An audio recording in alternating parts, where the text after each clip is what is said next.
how are you? Good, good. I like Uh, this is actors only. This is good. I should get that little jacket. Actors, members only. Yeah. yeah, we don't want any of the other nonsense No, happening. we don't. We Just just want to talk this. about the real deal, Right. the inside of the inside. How are you? Where are you like at home sitting around? Yeah, I'm at like home in LA. I have a little pad here to, where you used to have to come to do work. Now, I mean, oh my gosh, it's like a bit of a wasteland. But I have a LA kind of satellite pad. I live in New York City. Oh wow, okay. Awesome. That's the dream to live in New York City, at least for me.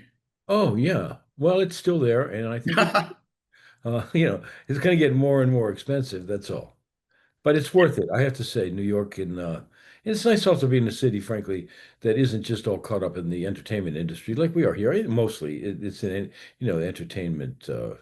But I love California too, because I like cars and I like the organization of stuff, and I like being outside and having a band play in the afternoon and the foothills of Topanga Canyon. They really hold on to nostalgic time very well in California. They do, but I feel like living in a city just keeps your brain sort of active. There's so many things going on, and it's just, Totally, it really is. Every day the city is a partner in everything you do. If you're feeling good, raises you up even higher, like a friend. And if you're feeling bad, it steps on your neck. I mean, it takes you deeper on either side of the equation. right. Uh, I watched the movie. Man, you first of all, you have like the best opening line in a film I've heard in a while now, and the opening scene was great too. You mean which one? What are you, some kind of poet or an earlier one? I No, know that. it was what the fuck do you want or something like Oh that. yeah, that's right. That's it. Yeah, absolutely. That is probably you're right. I mean, I always thought the best movie for I remember Harrison Ford having this in Air Force One. I wrote about it in the New York Times. As we're all telling him the situation in Air Force One, we're all on the camera's dollying in really close, just gets closer and closer, and we're saying like we're surrounded, and the Russian guys have guns and they're trying to kill us all, and we don't know what to do, and we're all just so wimpy, you know. And what do we do? And the camera doesn't even watch, just watching Harrison's eyes, and then it pauses, and he said, "Let's go." And the words "Let's go," I think, are the best action lines you could ever have in a movie. How was it working with him? Not to go off Well, on a he's a tangent, wonderful guy. He's a real precise actor, really precise. So much fun to be with him. He really knows exactly what he's going to do. Sorry, he knows exactly what he's going to do. And he told me once he's never been late. He's never been late. He shows up. He's there. He's ready. He's good. And he's really a good actor. I liked working with him. but yeah, he's great. I mean, and obviously you are as well. Um, uh, y- y- how did you get involved in this? Because I love movies like, you go in expecting, oh, it's going to be like a crime story, a heist film, but it was like this totally character-driven story, and I maybe just because I'm an actor, but those just so draw me in. I wasn't on my phone at all. I was just like, Um, watching. Yeah, well, Lance, for me, you're the promised land. Everyone, an actor who wants character-driven drama. I mean, I hope you get a T-shirt that said "Bring back character-driven drama." I That's a mean, good one. it's just, it really for me too. I mean, that's why I got involved in it. It was from those movies of the '70s, those neorealism movies that I watched. Jack Nicholson and Bob De Niro and Al Pacino, became a friend and mentor of mine, and worked with a lot. I mean, those guys delivered this sort of sense of character, even, and always slightly on the edge of the unknown, which I say in the movie. They always had, an existential dread about them slightly, and they were overcoming something, and they did it in a lot of cool ways. I loved these characters, and that's all I cared about.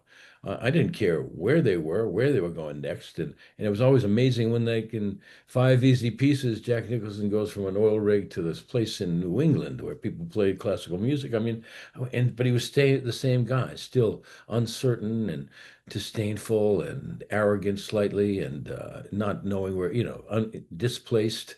The character, we never. stayed the same, even though the locations changed. Some people think we can, oh, I know, they'll go to Paris and everything will be fine. No, because you're going to bring the same character with you to Paris. Mhm. I love that, and I saw that in movies and saw that in actors and wanted to do it. I mean, the whole cast is great, but that the dynamic between you and Steve Taylor Gray, it's just really what made the film for me. Like, how did you two work together? How was that on-screen relationship formed? I know you like to hear this. These are very good questions. No, thanks. Okay, I mean, you should hear that. You should know that. These are the things that somewhat you work on in a very subtle way, kind of in a way almost like just as two people hanging out knowing they're going to work together. And you have to be open to want to develop a relationship. Like, you did the first dance because you told you should dance with each other. You know what I mean? I mean, in terms of you guys have to build something together. And then you just hope it goes well. And you just, you invest in that slightly and by doing that you let the character invest in it totally, and you as a person want to. And he's an easy guy to get along with. He's a very curious guy, and he's a kind of a throwback where he himself wants to do acting like the acting of with Lee Strasberg and everything, teaching him, helping, guiding him, really, not teaching.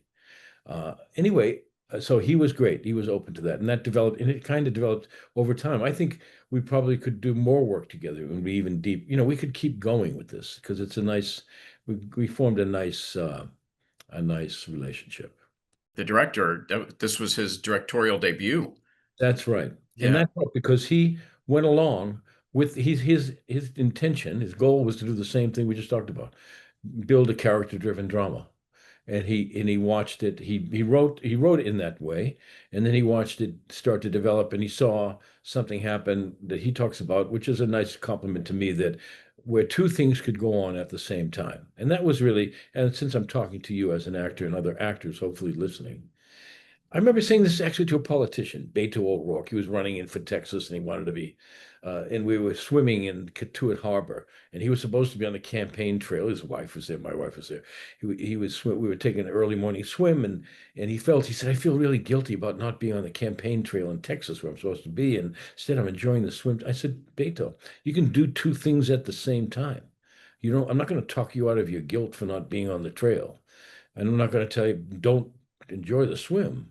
I mean, you can do both. You can swim and be guilty. You know what I mean? And that's kind of the beauty of acting, these things. You can do two things at the same time. And that's what we were trying to do we decided it came about that instinctually that we were doing that all the time. I always had two, because I was getting a relationship going with Steve. I wanted to actualize him. At the same time, I had to manipulate him to be a part of the crew and be a thief. But I knew that being a thief for him would make him an actualized adult and would solve some of his wimpy problems that he had, and I'd grow him up quick, but he had to become a thief.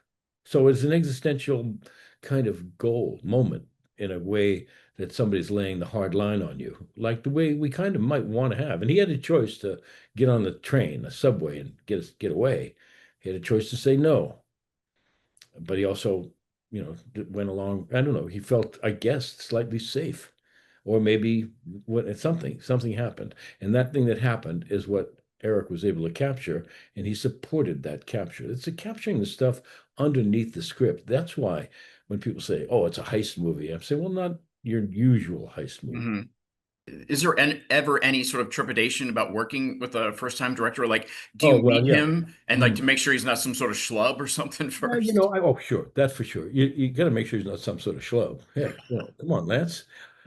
You and I checked each other out before. Okay, we're not, we don't have, we don't want to, spin our wheels. And you don't want somebody who has a tremendous need to control every part of the aspect. And to use you like some kind of meat puppet. You want to make sure that, we're all going to collaborate, and because that's the only way anything good happens, because then everybody's putting their best stuff in it all the time and they're invested. Like, even if you're doing a business, anything you do, you want people to be, communicating effectively and be open and curious, and relatively open to new ideas that you didn't expect. And even I had to drop a couple of favorite scenes that I really liked. And Eric talked to me. I said, he said, and then we shot them. And he said, no, it made it too easy then for you to manipulate, Steve. But it was a scene that I like, where I steal Johnny Cash's guitar, the Johnny, and Oh, I they give it to him in a scene to cement the deal. And I just said, I'm going to drop it. He said, I don't want it. And I just drop it like the real Johnny Cash guitar. Mhm. Caught it before it hit the cement, and then I had him. He was in. And but Eric, to his credit, and I mentioned, said, no, it makes it too easy. And he was right. So he was economical, which is Eric. And you have to do that when things are improvisational to some degree, you know? Well, Paul, that's my time. Man, I could talk to you for hours, I'm sure. It's about Well, I mean, I know. I mean, listen, if you pick the right guy, I'd love that. Sometimes guys go like, well, I don't know. What this, that. I just, I don't know. I do the thing that I do. You know, I'm doing an imitation of Al. Yeah.